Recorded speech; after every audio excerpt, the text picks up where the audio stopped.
ni haramu kumfanya mtoto aliyezaliwa ni sababu, ni njia, ni barabara ya mume, yani baba ya mume kumdhuru mkewe aliyemwacha, au mke mtalaka aliyeachwa kumdhuru mume mtalaka wake aliyemwacha. Haifai kumfanya yule mtoto mchanga aliyezaliwa ni sababu ya mke aliyeachwa kumdhuru mumewe aliyemwacha mtalaka wake, au mume kumdhuru mkewe aliyemwacha, wakamfanya yule mtoto ndiye sababu na kisingizio. Tuisome aya. Inasema hivi: la tudarra walidatun biwaladiha wala mauludun lahu biwaladi. Ma maana hadha kalam? Mama ndiye aliyepewa haki ya kumnyonyesha mtoto.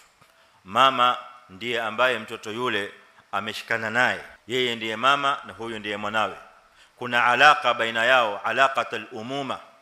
Kuna alaka ya mama na mwanawe na mwana na mama.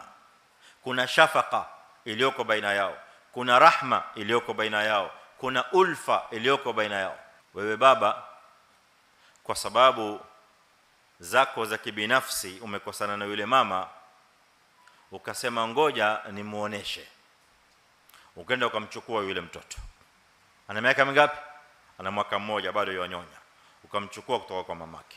Lengo na makusudio mwachanishe na mamake, kwa ukijua vizuri ya kwamba mama huyu mimi nikimtenganisha na mwanawe, basi hili litamudhi sana, hili litamkera sana, atakuwa yuaishi na majonzi. Ngoja mimi nimfanye hivyo. Mkenda, tutataka mtoto wetu, tupeni mtoto wetu, sisi ndio kina baba, sisi ndio familia ya baba, tutataka mwana wetu. Na mwana bado yanyonya, bado mtoto mdogo. Mwana akachukuliwa kwa kisingizio cha kwamba yuenda kwa babake, mama akakoseshwa mwanawe.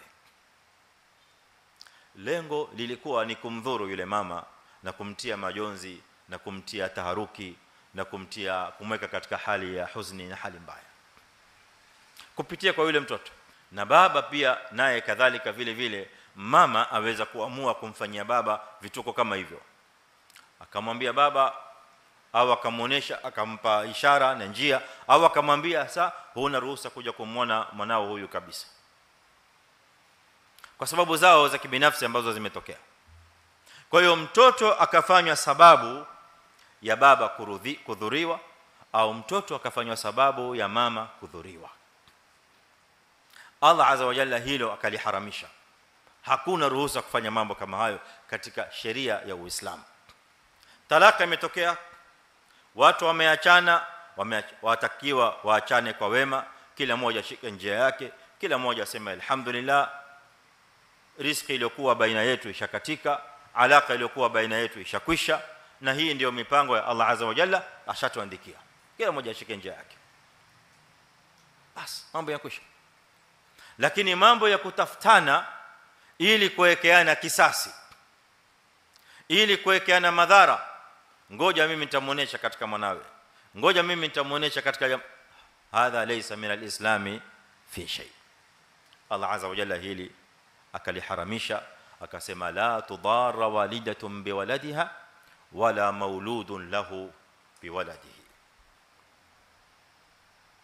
نور على نور